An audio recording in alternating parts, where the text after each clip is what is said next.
Hi, I'm Roberta. Welcome to my kitchen. Today we're making za'atar, that wonderful Lebanese sprinkle of thyme, nutty sesame seeds, a little bit of salt and tangy sumac. And that's literally all it is. Some dried thyme, which is what za'atar means, thyme, into a spice grinder. We add to that a good dose of salt and some sumac. Do you know sumac, the purple dried berry? You often see it sprinkled on onion in Lebanese takeaways. It's got a wonderful lemony tang. In it goes. I'm just going to blitz this up and then I'll be back to show you what's next.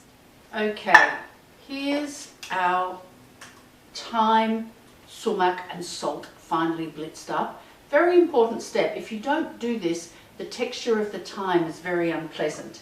Now we want to toast our sesame seeds. So when you buy sesame seeds, you can buy them raw like this, they're quite pale, or you can buy them golden, which means they've already been toasted. Once they're toasted, they tend to go rancid quite quickly. Even before they're toasted, I like to keep them in the fridge. So we're going to have raw sesame seeds. Let's go to the stove and get toasting. So over a medium heat, in go our sesame seeds. Not much is going to happen at first, but do keep an eye on them because once they start to colour, they'll colour quickly. Now I'm impatient, so I turn that up just a little more than medium, and that's been about 4 minutes. I didn't stir it for the first minute or two, I just gave it the odd shake, but you can see now it's starting to colour quite well. So once it starts to colour, I think shaking and stirring is the order of the day. And turn it back down to medium. Now in with our thyme, salt and sumac, and let's just give that a good stir around until it's nice and aromatic, usually just a couple of minutes. You can smell that sumac already. I'm going to keep cooking it until I can smell the thyme as well. Do give it a good stir because you don't want anything to burn and you want to make sure those sesame seeds are evenly distributed. Don't be afraid to cook it.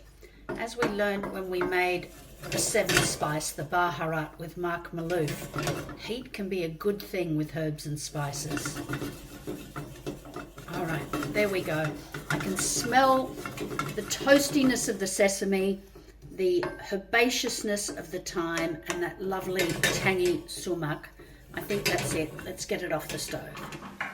Okay, now get it out of that pan, because if you've got a good heavy based pan like I have there, if you leave it in the pan, it's going to burn. It's going to keep cooking in that residual heat and we don't want that. So onto a plate or a tray, spread out so it can cool down. And then we can just pop it in an airtight jar. I would keep it in the fridge because those nuts have a lot of oil in them. So whether you're buying za'atar from a Middle Eastern grocery store or whether you're making your own, store it in a Ziploc bag or an airtight jar in the fridge. Now, what are we going to do with it? I use it to garnish things like hummus, baba ganoush, labneh. It's fabulous on manouche, and I'm going to give you a recipe for that, the little, for want of a better word, Lebanese pizzettas. You know what? It's great just in a bowl with some beautiful olive oil alongside to dip bread into as well. And I bet you'll think of 1,000 other uses for it. Yum. Yum. Za'atar. Enjoy.